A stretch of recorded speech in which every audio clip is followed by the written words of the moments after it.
Thank you for your love, your constant support, and every generous donation that helps this mission grow. Your presence here means more than words can express. With gratitude and light, there are spiritual marks that cannot be ignored.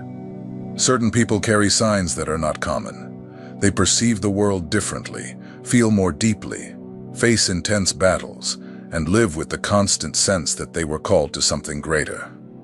This video is about that. About the 144,000 mentioned in the scriptures, and the signs that accompany those who carry this calling. If you have already noticed that you live a kind of war that others do not face, if you have already felt that there is a mission behind your existence, even without knowing what it is, then it is possible that these 11 signs will help explain a lot that you are never able to put into words. This is not about guesswork or spiritual labels. What you will see here is based on a pattern that repeats itself in the lives of people set apart by God. A sequence of experiences that reveals a profile, the chosen. And if this starts to make sense to you, watch until the end with attention. Here on the channel, we speak in depth about spiritual themes that almost no one addresses with clarity. So, if you like truthful content, without sensationalism, and want to continue this journey with us, subscribe now. It is simple and direct, and ensures that you receive the next chapters of this series. Enough of living confused. If there is something spiritual moving in you, it is time to understand it clearly. The 144,000 are not myths. They exist, and perhaps without realizing it, you are among them. Sign 1. Constant feeling of not belonging. You can be surrounded by people, living your routine normally, and still feel out of place. It is not common loneliness. It is as if your heart is saying all the time, "This place is not my place." You try to fit in, try to adapt, but there is always a piece left over. Something is always missing. This feeling starts early, sometimes even in childhood.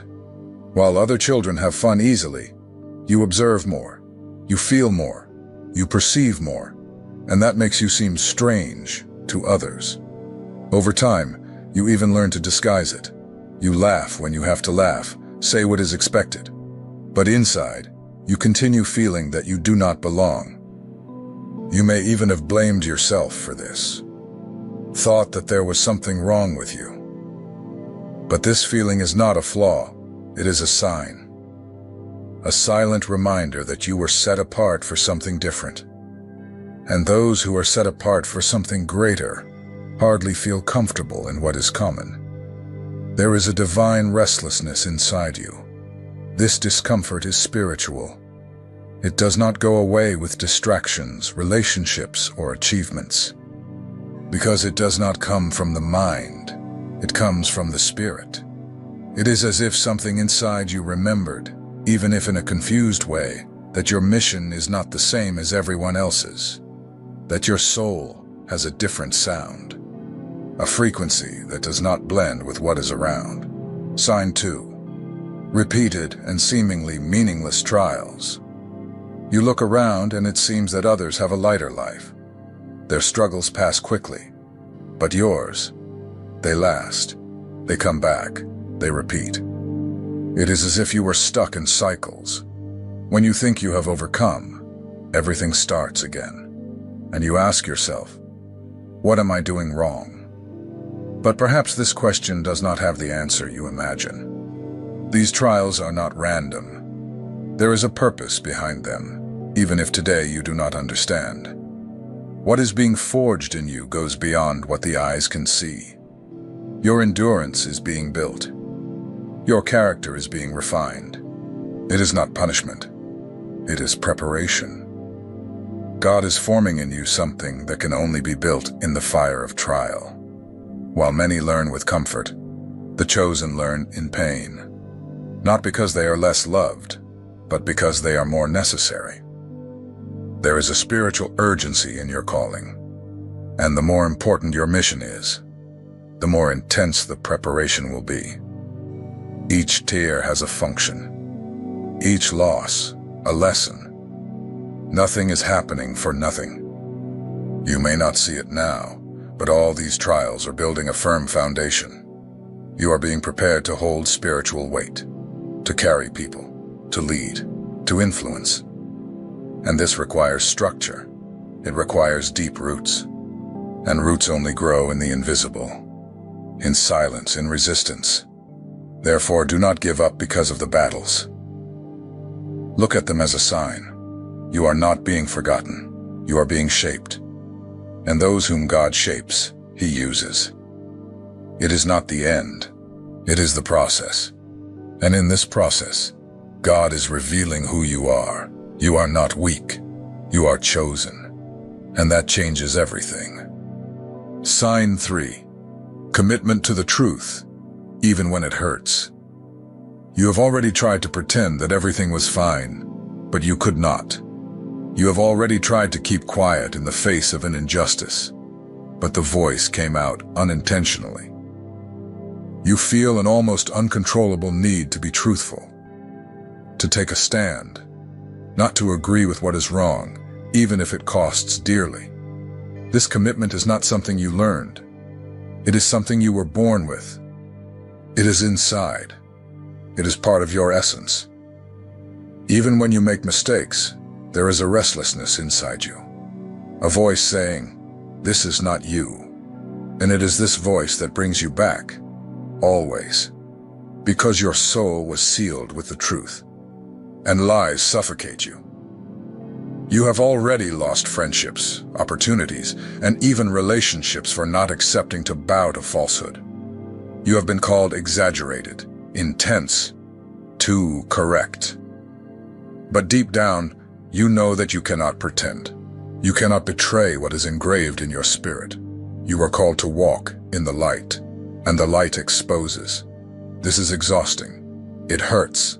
Sometimes it isolates, but it also sets free. Because the truth carries weight, but it carries glory as well. And the chosen are those who prefer to walk alone rather than accompanied in lies. You are like that, not out of pride, but out of calling. Your spirit was made to discern and react to what wounds the heart of God. This commitment to the truth is more than a personality trait. It is a spiritual sign.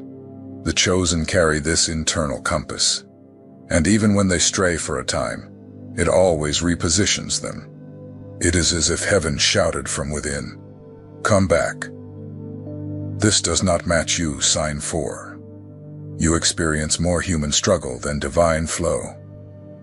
When we are outside the center of God's will, everything seems more difficult.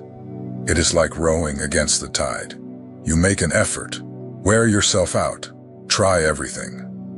But the results do not come. It seems that nothing flows.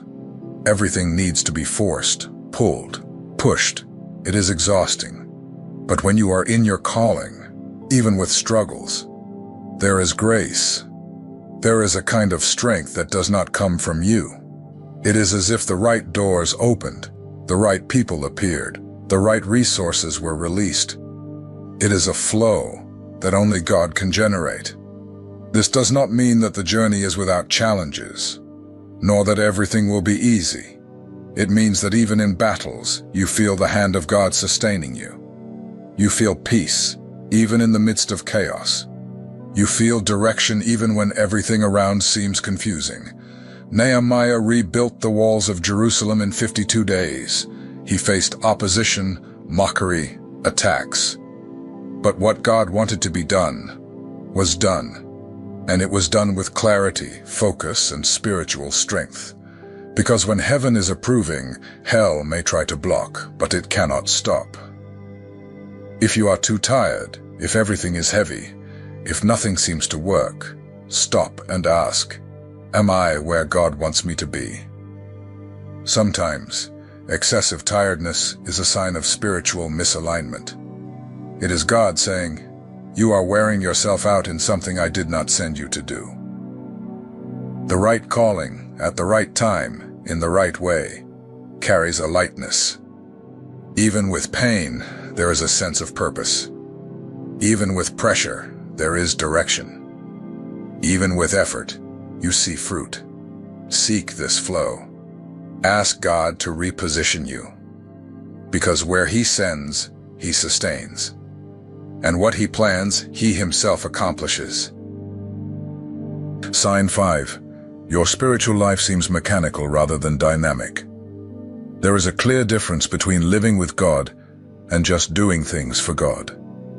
When you are outside your calling, your spiritual life starts to feel like a burden. Prayer becomes an obligation. Reading the Bible loses life. Worship no longer touches you. You enter a religious cycle that no longer fills you. Everything becomes routine. You pray, but you do not feel.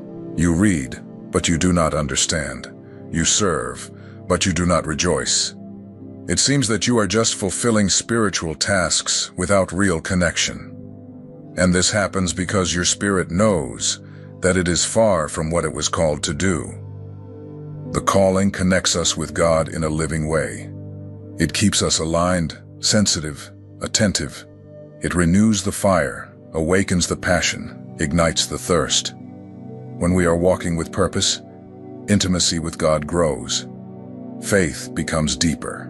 His presence becomes more real. If you feel that your faith has grown cold, that your heart is distant, it may not be just routine or weariness.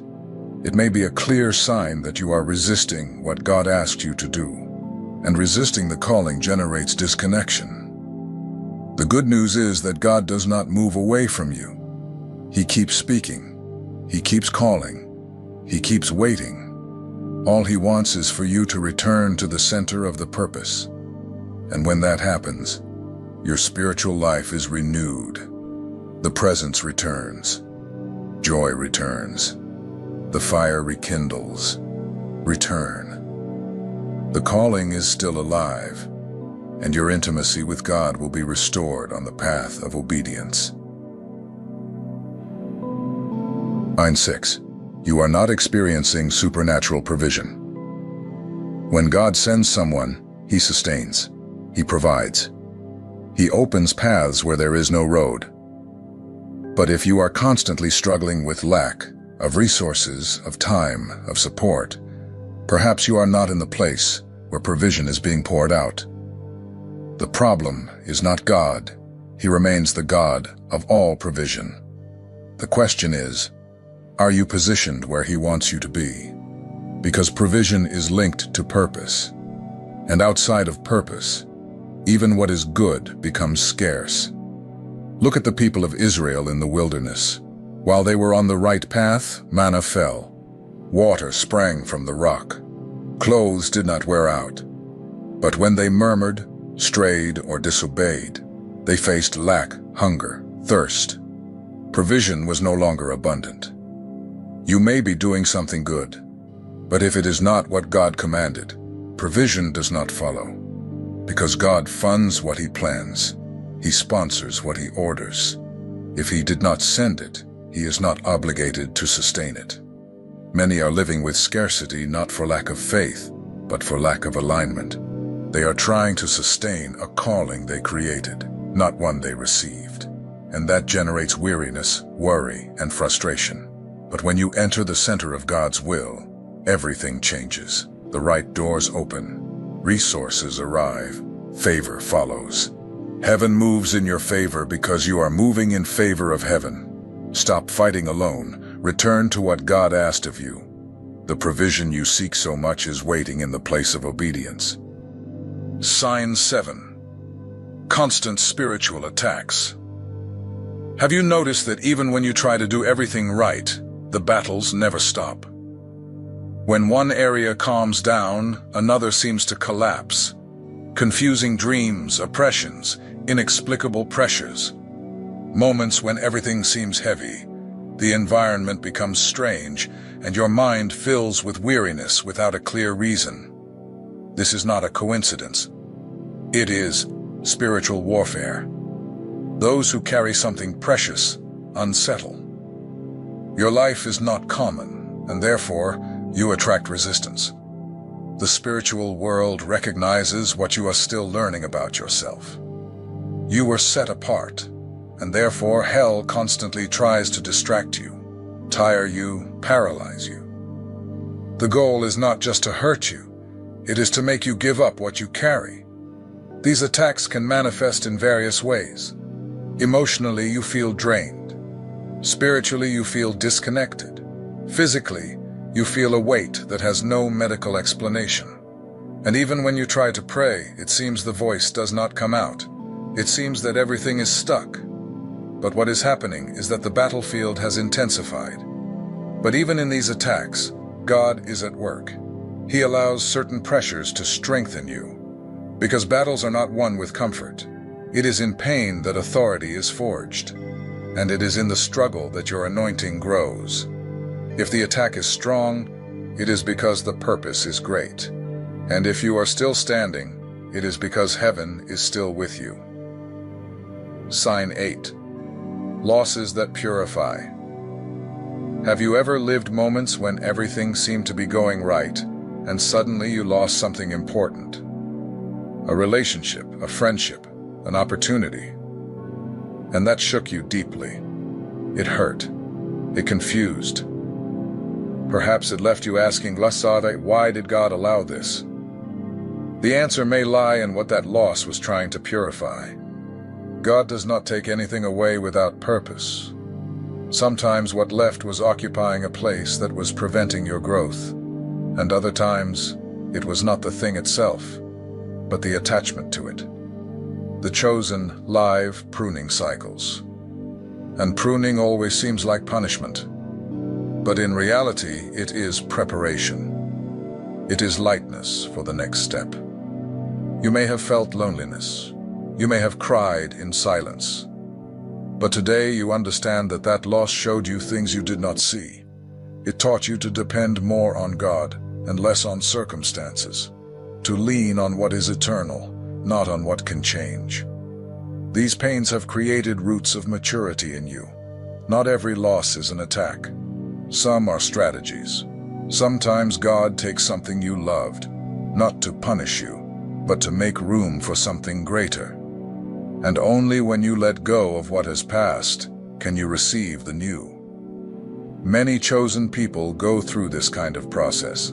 It is difficult, but it is necessary. Sign 9. Rejection within your own spiritual community. Not all rejection comes from the world.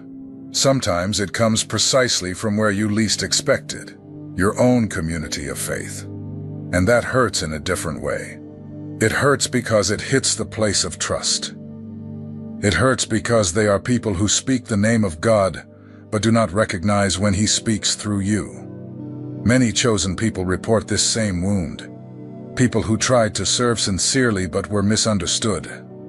Who shared a dream, a vision, a spiritual direction, and received disdainful looks in return. Or worse, were called proud, heretical, rebellious, and little by little they closed off, not out of coldness, but out of survival. This is a silent pain. Because on the outside everything seems right. You keep participating, listening, praying, but inside you feel that you are alone, and you do not understand why. It seems that what you carry does not fit the molds, and in truth that is exactly it. It does not fit. Because what God entrusted to you was not made to fit. It was made to break through. Rejection in the church does not nullify your calling. Most of the time, it confirms it. Because if even among the religious you cause discomfort, it is because there is something in you that the system cannot control. And that is frightening. The presence of fire reveals where there are only ashes. And where there is resistance to the new, there will always be persecution. Look to the Bible. Jesus was rejected by the religious. The prophets too. John the Baptist was discredited, even while carrying one of the most important missions in history. None of them were accepted immediately. But they all had one thing in common. They were messengers of something that the people could not yet understand. The most important thing is to understand that the source of your calling is not people's approval. It is the voice of God. When He speaks to you, that is enough. even if no one else hears. Sign 10. Supernatural peace amid chaos. Have you ever gone through a moment when everything was going wrong? But even so, there was a peace inside you. A calm that made no sense. The people around you were desperate. The circumstances seemed to crush you, but you were there, steady. It was not human strength. It was something greater. It was God holding you from within. This peace does not come from the mind. It is not the fruit of positive thinking, nor of forced optimism. It appears when you no longer have the strength to pretend that everything is fine, but even so you feel that you are being cared for.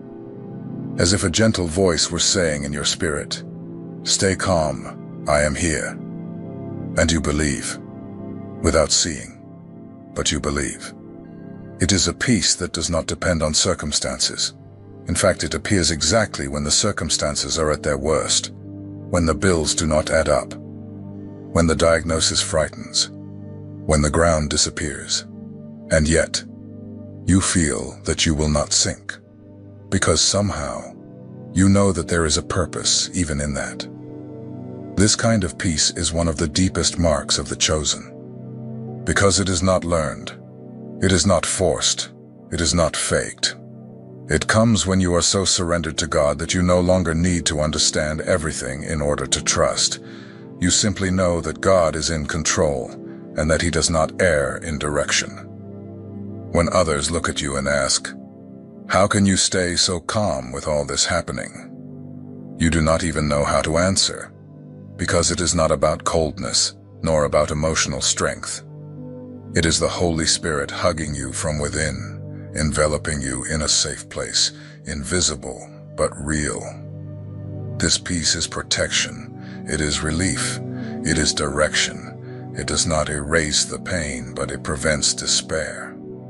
It does not remove the questions, but it prevents collapse. And the most beautiful thing is that even when you do not feel anything extraordinary on the outside, your spirit is guarded, because God knows exactly how to sustain those He has called. Sign 11. You are hearing this now and feeling that it is about you. You hit play thinking it would be just another video, perhaps out of curiosity, perhaps without much expectation. But something changed along the way. As you listened, a different sensation took over. It was not just emotion. It was recognition. A silent certainty that someone was putting into words everything you were never able to explain. This is one of the deepest signs. It does not appear on the outside, but it burns inside. It is the Holy Spirit confirming a truth that was already there, just waiting to be awakened. When you are chosen, you do not need much explanation. You feel, you know. The heart understands even before the mind catches up. And perhaps you are feeling this now. A tightness in the chest, a strange warmth, a desire to cry for no reason. This is not drama. It is spiritual. It is your soul reacting to the calling. It is as if a forgotten part of you were coming back to life. Not by force, but by revelation. God knows how to speak to each one. And if He used this moment, this content, this word, it is because you are ready to hear, ready to remember who you are, ready to stop running. Because deep down, you always knew you were not like the others. You always felt that you carried something different, and it does not matter how much you tried to ignore it, how much you hid, how much you thought you were not worthy. When God calls, the soul recognizes. And what is happening now is exactly this. Your spirit is reacting.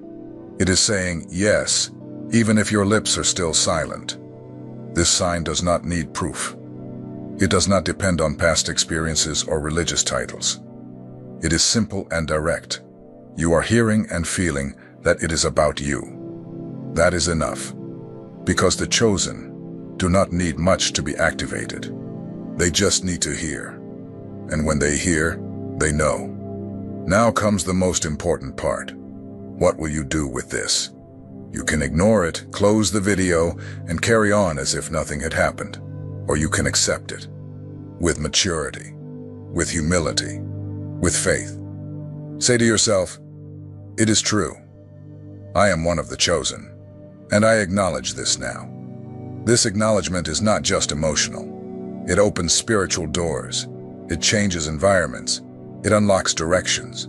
It marks the beginning of a new time.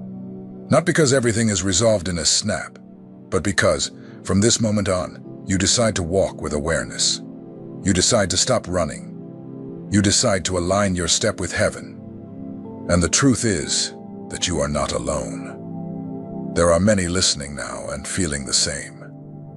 People who also carried this nameless weight. People who were also asleep.